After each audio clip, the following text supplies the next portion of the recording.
Bien, señoras y señores, justamente escuchábamos una canción de Francisco Alberto donde menciona que nadie sabía que él se iba, que quién lo iba a pensar, pero justamente apareció un momento y llegó a nuestro país otra vez a restaurar. De eso se trata el tema de hoy, de restaurar. Desde la antigüedad se menciona el tema de restauración. Grandes arquitectos que forjaron sus ideas de restaurar edificaciones lo plasmaron en la filosofía. De ahí viene el término restaurar. Lo mismo pasó en nuestro país. Tomaron en consideración esas grandes intenciones de los filósofos en sus pensamientos de plasmar con ideas las formas de cómo actuar en batalla. Nuestra república, que se vio envuelta en varias restauraciones hasta su última gesta, en el día de hoy nos acompaña un personaje a quien he tenido la oportunidad de escuchar en él parafraseos de figuras como grandes poetas, entre ellos don Pablo Neruda, José Martí, Mario Vargas Llosa y Mario Benedetti. Ese señor que se dedica a la lectura y a la investigación, precisamente plasma sus ideas en cada reunión de la diáspora dominicana con la intención de que entendamos cuál es el trabajo de nosotros de restaurar con figuras jóvenes como hacemos con la reina. Con ustedes, Nelky Peña. Como todos ustedes saben, y mayormente los que tienen una edad un poco más avanzada saben, que para haber una restauración debió de haber existido una independencia. Y eso exactamente fue lo que pasó. Pues en 1822 nosotros fuimos invadidos por los haitianos y durante 22 años impusieron su costumbre, idioma, religión y todo lo que se le antojó. Pues 22 años después, un grupo de dominicanos encabezado por Matías Ramón Mella convocan a la Puerta de la Misericordia y desde allí Matías Mella hace un disparo al aire que algunos llaman el trabucazo, pero que semánticamente no es posible, pero que en este lugar no estamos para discutir semántica. Eso tendríamos que dejárselo a Antonio de Nebrija y a Joaquín Añorga, que fueron los que hicieron los primeros textos de lengua castellana, principalmente Antonio de Nebrija. No vengo aquí a dar una clase de gramática porque no soy experto en gramática. Pero 22 años después de concluida la dominación haitiana, 27 de febrero de 1844, se instala el primer gobierno que tiene la República Dominicana. Para nosotros llegar al proceso de independencia se luchó mucho y cientos de dominicanos ofrendaron su vida y perdieron su vida para conquistar 22 años después el proceso y la independencia total de la República Dominicana. Como ustedes saben, todas las revoluciones, y principalmente revoluciones armadas, pues diezman a los países y los recursos económicos y las arcas del Estado quedan prácticamente en bancarrota.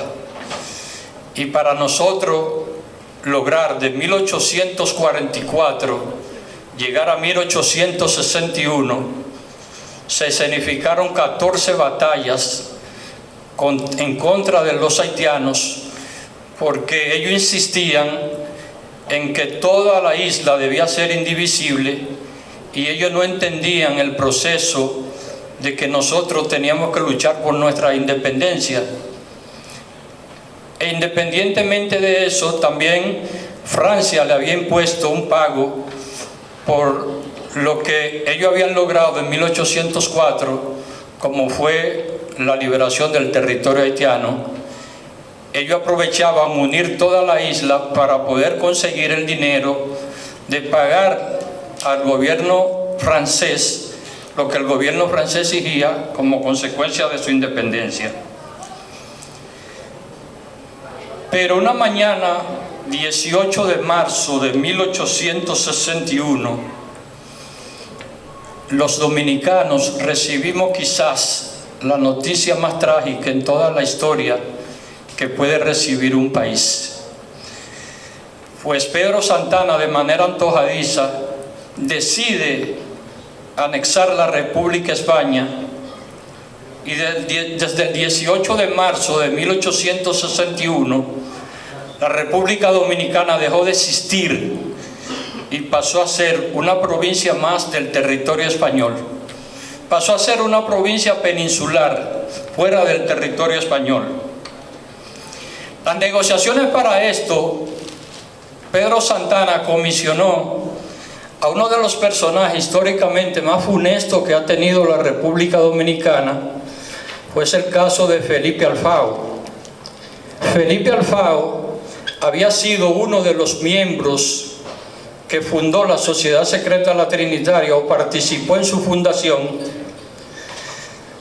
pero descubren que Felipe Alfao fue de lo que delató ante las autoridades haitianas la formación de la Trinitaria, y en 1861 Pedro Santana lo usa para llegar hasta España a negociar el proceso de la anexión. La anexión se proclamó en la plaza de la catedral y se convocó a una gran parte de la población.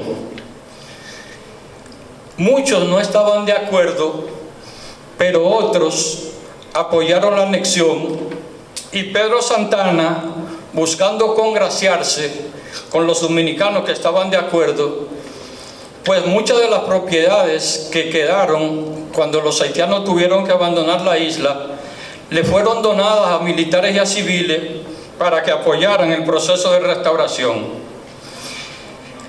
Las protestas y las luchas no se hicieron esperar, y el 2 de mayo de 1861 un general casi ciego, enfermo, como fue el caso de José Contreras, pues junto a un grupo de hombres empezó la lucha para restaurar la independencia que había sido mancillada el 18 de marzo de 1861. Pues como Pedro Santana poseía un ejército prácticamente muy poderoso para cualquier grupos que pudieran atentar en contra de la anexión, pues fueron rápidamente apresados y fusilados. En el mes de julio de 1861, Francisco de Rosario Sánchez se encontraba en el exterior porque había sido expulsado del país y decide luchar en contra de la anexión, penetrando por la zona de Haití, entrando exactamente por San Juan de la Maguana, por un lugar llamado El Cercado, pero cae prisionero y fue fusilado también por el gobierno de Pedro Santana. Por otra parte, el padre Fernando Arturo de Meriño, adjunto del general Eusebio Mansueta, convocan de nuevo para protestar y para luchar en contra de la anexión, pero fueron hechos prisioneros y expulsados del país. Transcurrieron 1 año y 7 meses después de la muerte de Francisco de Rosario Sánchez, y la población pensaba que la anexión ya era un hecho y que todo se iba a quedar como estaba. Pero un grupo de hombres encabezado por Santiago Rodríguez, el 16 de agosto de 1863, en el Cerro de Capotillo, que queda en la ciudad de Montecristi, suben al cerro y izan la bandera dominicana y decretan la restauración de la independencia dominicana. Pues a partir de ese día y durante varios años empezó la lucha. En ese momento se instaura el primer gobierno restaurador de la República Dominicana, encabezado en la presidencia por José Antonio Salcedo y Benigno Filomeno de Rojas. Quiero hacer un aclarando ahí en esta parte.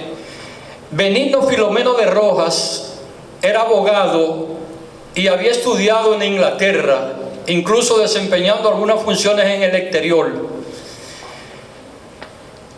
Benigno Filomeno de Rojas y José Antonio Salcedo son los primeros presidentes y vicepresidentes después del proceso de restauración. Después de haber transcurrido el año y 7 meses de la muerte de Francisco de Rosario Sánchez, el grito de Capotillo inspira a la isla de Puerto Rico y a la isla de Cuba, porque en 1868 se da en Puerto Rico el grito de Yara, que lucha en contra del colonialismo español, y en 1868 se da el grito de Yara, que también luchó en contra del colonialismo español en Cuba. Volvamos a lo que nos interesa hoy. El empuje de esta revolución obligó a los españoles en retirada, mientras los pueblos del Cibao proclamaban su adhesión al movimiento restaurador. El 6 de septiembre de 1863, el ataque al fuerte de San Luis en Santiago provoca que los españoles se retiren en desbandada de esa zona. La batalla fue muy violenta y sangrienta porque los dominicanos habían reunido unos 6.000 hombres y los españoles tenían unos 800 hombres, porque ellos no pensaban que el ejército dominicano o los rebeldes dominicanos podrían llegar hasta esa zona. Los españoles, al verse rodeados, tienen que salir de Santiago, y después de eso convocan para negociar con los dominicanos.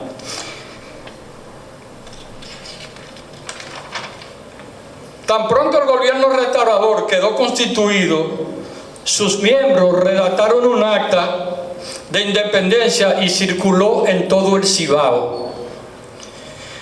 Después de la instalación del gobierno restaurador, los españoles, al ver que prácticamente estuvieron tan diezmados, porque debemos recordar que los españoles, al llegar a la isla, ellos no sabían que iban a confrontar los problemas que la República Dominicana en ese momento tenía como consecuencia de enfermedades que los soldados españoles no estaban impuestos y desconocían, como era la malaria y otros tipos de enfermedades que lo afectó enormemente.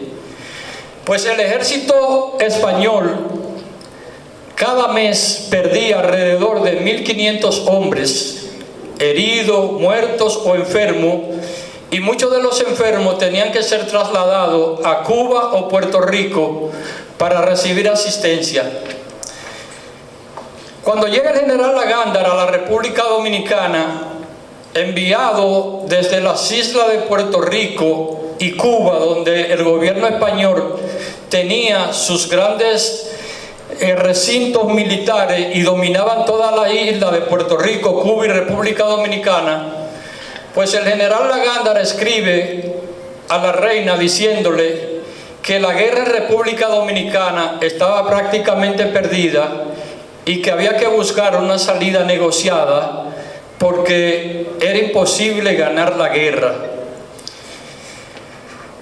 Cuando se da la orden o cuando se recibe la información, el gobierno de restauración, encabezado por José Antonio Salcedo y Benigno Filomeno de Rojas, designa una comisión para negociar con los generales españoles que dirigían el ejército en ese momento. La primera reunión no se llegó a ningún acuerdo, y la segunda reunión, cuando se convocaba a los miembros para asistir a negociar con los españoles, pues el general Gaspar Polanco da un golpe de estado, destituyen a José Antonio Salcedo y a Benigno Filomeno de Rojas, y el general Gaspar Polanco toma la presidencia de la República. De manera despiadada, el general Gaspar Polanco ordena la ejecución del general José Antonio Salcedo y el general José Antonio Salcedo, en un juicio sumario para la época, sin ninguna defensa, pues es sentenciado a muerte y es fusilado.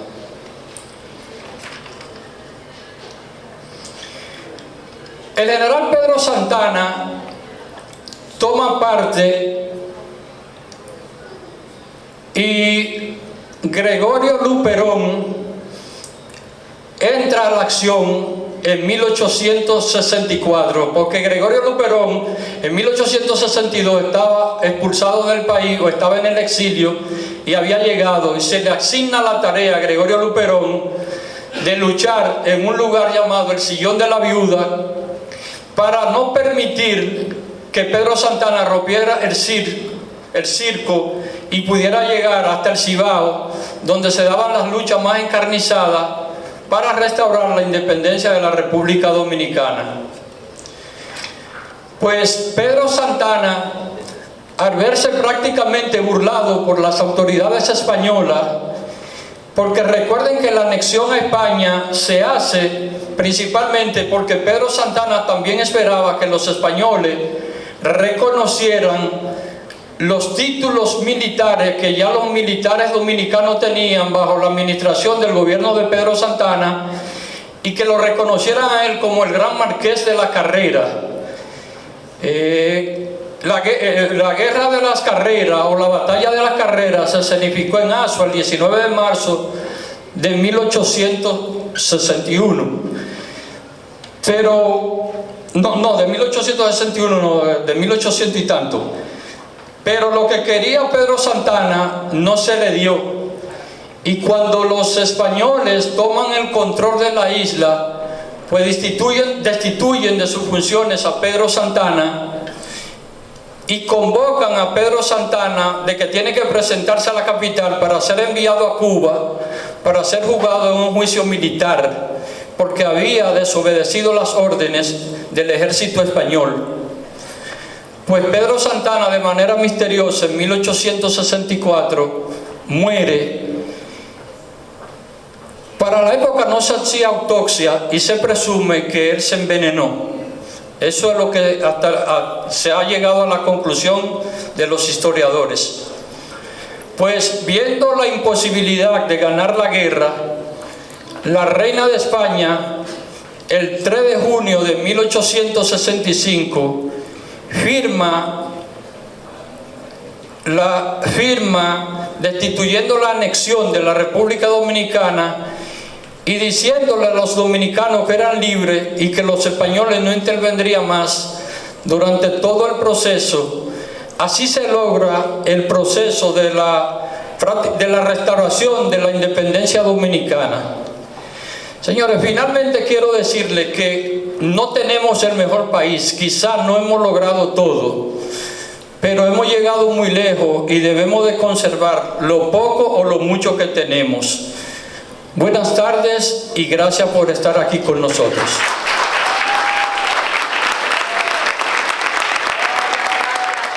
En la guerra de la restauración dominicana, me gustaría añadir que unido a la independencia y a esa guerra de restauración, e incluso trasladándonos a la guerra del 1965, es una lucha por el nacimiento de una burguesía dominicana que no teníamos y que estaban luchando por desarrollarla, pero la parte que quiero hacer énfasis es en que cuando usted hablaba de la independencia, de la situación con la ocupación haitiana en la República Dominicana en el 1821 hasta el 1821, en esa parte entiendo que nosotros somos una nación que hemos luchado por nuestra independencia, pero lo que quiero enfatizar es y que tenemos que luchar por nuestra independencia, pero quiero enfatizar que a pesar de todas esas diferencias entre el pueblo haitiano y el pueblo dominicano,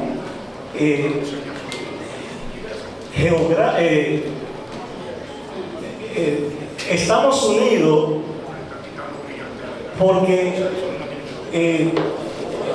geopolíticamente estamos unidos y los problemas de Haití nos atañen directamente a nosotros, y creo que debemos encontrar una forma de solucionar la situación dominico-haitiana sin la necesidad de que tengamos que pelearnos de esa forma.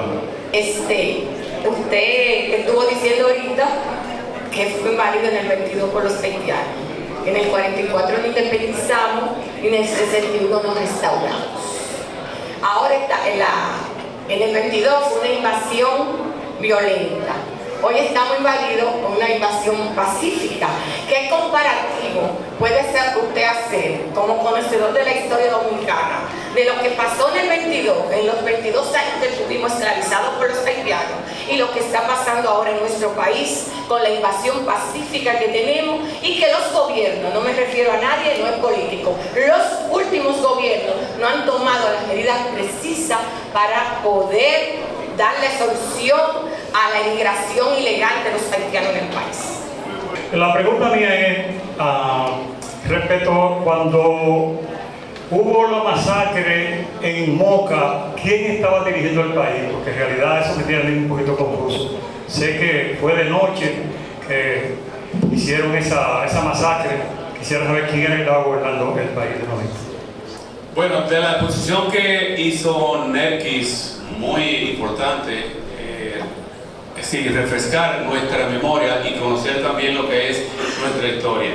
Yo quiero hacer esta pregunta a Nerkis, cosa que yo, debido mucho, algunos historiadores la ven de una manera y otros historiadores la ven de otra manera. Con respecto a Pedro Santana, ¿qué tú crees de Pedro Santana? ¿Un traidor? ¿Fue un héroe? Porque Balaguer mandó a desterrar su cuerpo, sus restos, y lo mandó al panteón junto a los tres padres de la patria. ¿Cómo en tu propia versión, tus propias palabras, tú ves y consideras a Pedro Santana? Me gustaría felicitarle por su exposición y ese alto nivel que tiene de memoria, porque es impresionante. Me gustaría que al final le dieran consejos precisamente a los jóvenes que están hoy en día presentes aquí, de que ha valido la pena todo ese sacrificio y toda esa sangre que fue derramada en tantas luchas para tener hoy lo que realmente nosotros estamos siempre viviendo, y como mencionó la señorita aquí, que estamos teniendo una invasión pasiva, y cómo podemos desde aquí, desde los Estados Unidos, seguir inyectándole esa cultura a nuestros jóvenes y que no se olviden de nuestra tierra. Como dice bien, en 1822 tuvimos una invasión armada, no violenta, porque en 1821, cuando José Núñez de Cáceres proclama la independencia efímera, pues los haitianos, encabezados por el presidente Jean-Pierre Boyer, pues ellos envían un comunicado a José Núñez de Cáceres, donde dicen que el propósito de ellos era unificar la isla. José Núñez de Cáceres convoca a la población para resistir la posible invasión de los haitianos, y cuando los haitianos entran no tuvieron ningún tipo de objeción, porque en primer lugar el ejército dominicano era muy pobre, y los dominicanos que se convocaron para defender el país no asistieron al llamado de José Núñez de Cáceres. Por tanto, los haitianos en 1822 entran sin hacer un solo disparo a la República Dominicana. El negocio en República Dominicana con los haitianos es uno de los negocios más lucrativos que existen, Y antes, mandar un militar a la frontera era un castigo. Hoy es un premio porque lo enriquece.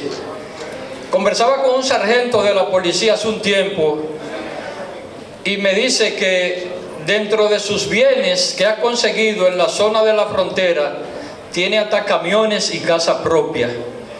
Y el militar que menos cobra para dejar entrar un haitiano por la frontera, cobra hasta 3,000 pesos. Y con tan solo ellos dejar pasar 10 haitianos en un día, ganan 30,000 pesos en un día. Entonces, ¿qué resulta? Ha faltado voluntad política de la clase política que le exijan a los militares respeto en la frontera para no dejar permitir los haitianos. El negocio de las mujeres parturientas es otro gran negocio en la República Dominicana, porque hay personas que cobran 25, 30 y hasta 40,000 pesos para pasar una haitiana prácticamente de parto para llevarla a un hospital de eso. Es decir que en el caso personal yo estoy de acuerdo con que se controle la entrada de inmigrantes a cualquier país del mundo. Y en el caso dominicano estoy perfectamente de acuerdo que los gobiernos apliquen la política de migración. Otros datos importantes que lo saben todos ustedes es sobre la construcción en el país. Los ingenieros se surten de la mano de obra de los haitianos, como Estados Unidos se surte de la mano de obra de indocumentados, porque no tienen derecho a reclamar impuestos ni nada, y ellos se lucran enormemente de esa situación. Yo trabajé en la capital en una construcción como electricista, y los únicos dominicanos que habíamos en esa construcción era el plomero, el maestro constructor, el electricista y sus 2 ayudantes, que eran dominicanos, pero todos los demás eran haitianos.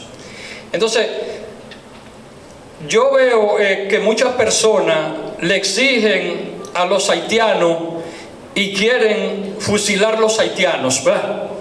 Entonces yo pienso que se está aplicando una política incorrecta de parte de la ciudadanía, contra quienes nosotros tenemos que armarnos y exigirle que controlen la política migratoria, es las autoridades. Y si hay que hacer un día un meeting o hay que hacer una concentración para ir al Palacio Nacional, sede del gobierno central, yo estaría dispuesto a ser el primero en ir. Ahora, yo armarme en contra de un haitiano para yo sacarlo de manera personal, yo nunca lo voy a hacer.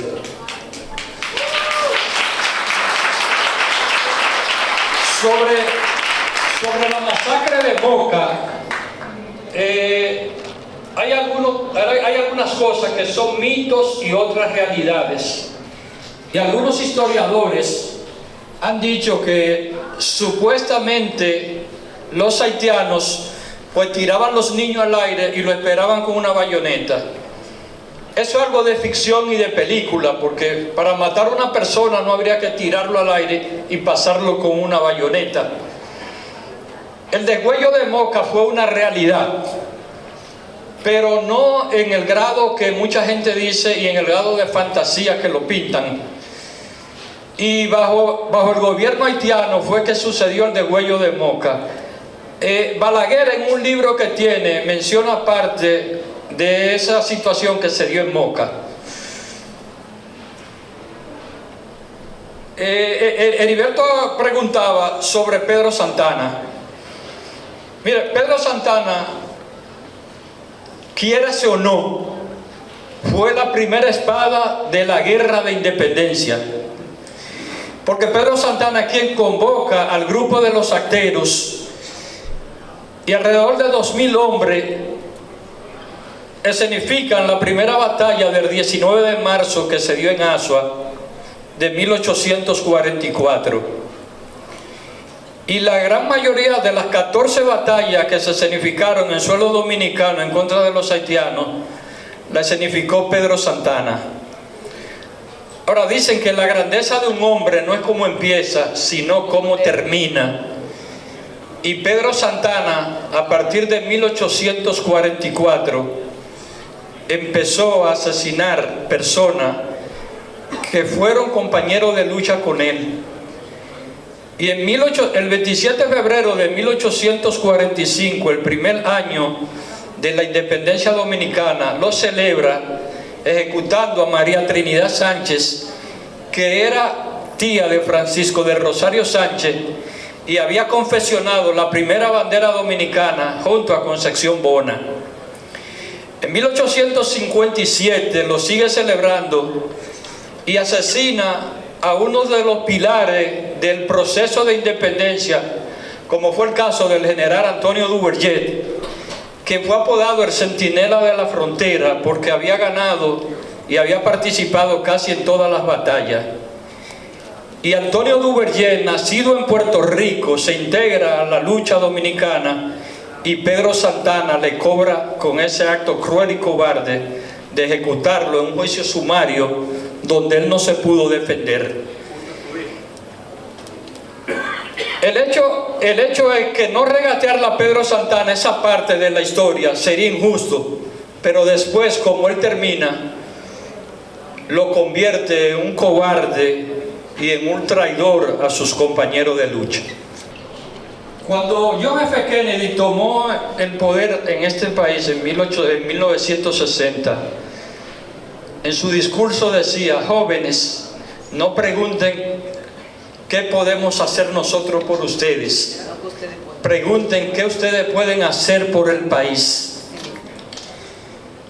Y en todos los países del mundo, y en la República Dominicana, que es un caso especial donde la mayoría de los que estamos acá somos dominicanos, yo siempre le digo que yo apuesto a la juventud, porque los procesos de lucha que se han llevado en la República Dominicana desde 1492 hasta la fecha han sido llevados por jóvenes. En 1844 la mayoría de los que participaron en la guerra de 1844 eran jóvenes no mayor de 30 años. Y en el proceso de restauración de la independencia dominicana, la primera espada del proceso restaurador lo fue Gregorio Luperón, tenía unos 24 años de edad.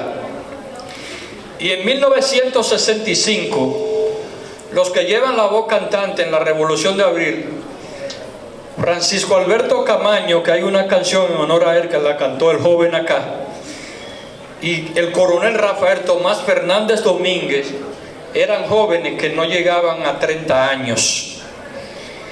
Entonces, yo insto a los jóvenes, porque tengo dos jóvenes, una de 25 y una de 27, que hoy están aquí haciendo acto de presencia. Y yo siempre le he dicho, como padre, nosotros no necesitamos nada de ustedes. Nosotros invertimos en la educación e invertimos mientras ustedes son menores y necesiten de nosotros. Pero ustedes como jóvenes son los encargados de llevar el país donde ustedes viven a mejores senderos. Y finalmente decirle a los jóvenes que el presente y el futuro de ustedes, ya el pasado no pertenece a los viejos y el pasado desgraciadamente no tiene arreglo. Gracias. Gracias, Nelky Peña. Un fuerte aplauso para Nelky Peña. Te felicito, Nelky. Nelky, dame esa mano. Tremenda exposición. Tremenda exposición. Para conseguir la paz. ¡Oh! No basta rezar. Hacen falta muchas cosas para conseguir la paz. Eso. ¡Oh, la manita! Cuando el pueblo se levanta y que todo va a cambiar, ustedes dirán conmigo, no bastaba con rezar. Ustedes dirán conmigo, no bastaba con rezar. Y dice, no basta rezar. Cuando digo así, faltan muchas cosas para conseguir la paz. Dígame, no basta rezar. Hacen falta muchas cosas para conseguir la paz. Que no se caiga. En el mundo de la paz, mientras haya explotación, recordar.